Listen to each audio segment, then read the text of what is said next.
Ating alamin, paano ba itong do-it-yourself Noche Buena hamper? Panoorin po natin. Good morning. My name is Aileen Ferrer and this is my partner, Venice Gatdula. So ngayong araw, tuturuan namin kayo kung paano gumawa ng inyong sariling classic Noche Buena hamper or Noche Buena basket. Kailangan nating ihanda. So we have different kinds of baskets. If you have very festive and generous looking basket, you can opt for the huge one like that. Kailangan din po natin ng mga makukulay na ribbons like this. We have blue, green, red, and gold kasi yun po yung usual na ginagamit.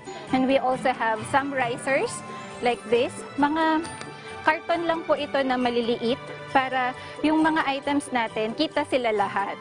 Alright? And we also have tapes, glue stick, ayan, and glue gun. Nandito po yung glue gun namin. And also your cutters and your pair of scissors. So sa paggawa po ng Noche Buena hamper, lagi nating iisipin, ano ba yung gusto nating ilagay? So, gusto ba nating complete Noche Buena hamper? So, syempre, meron tayong pasta, meron tayong pasta sauce, we also have for fruits, like fruit salad or yung Graham salad, Graham cake, yan. So, gagamit tayo ng medium size basket for this set. Una natin gagawin is to put the items sa riser. So, it's either you can use tape or glue gun and glue stick. Itong mga malalaking items, sa likod sila usually nilalagay para hindi matakpan yung mga maliliit na items. Okay, so unahin natin yung mga nasa likod. Ayan. Kailangan naka-showcase. So may mga elevation siya. Parang picture taking lang, di ba? Class picture. So may class picture din sila. Kung meron kang parang star ng hamper mo, pwede mo siyang ilagay sa gitna. So, kunwari, dito ang star niya is itong kape, kasi kape is life.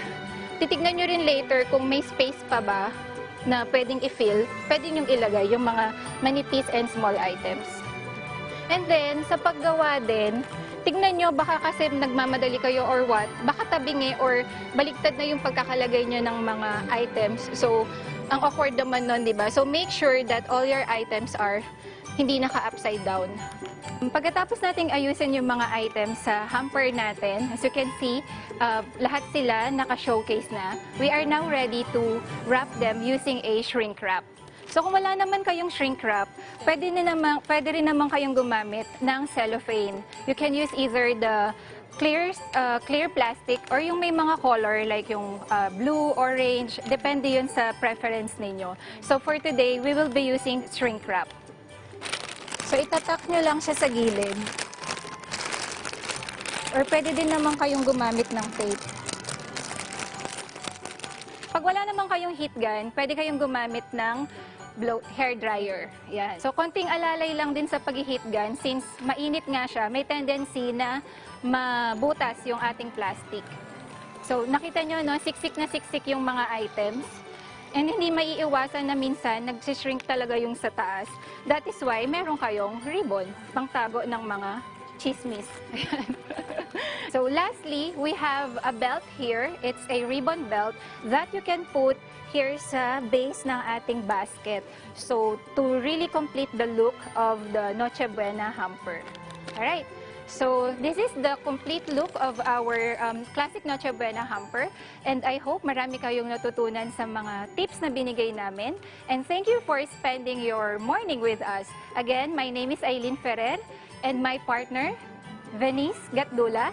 And we are from Unwrapped Flowers, Hampers, and Gifts. Merry Christmas!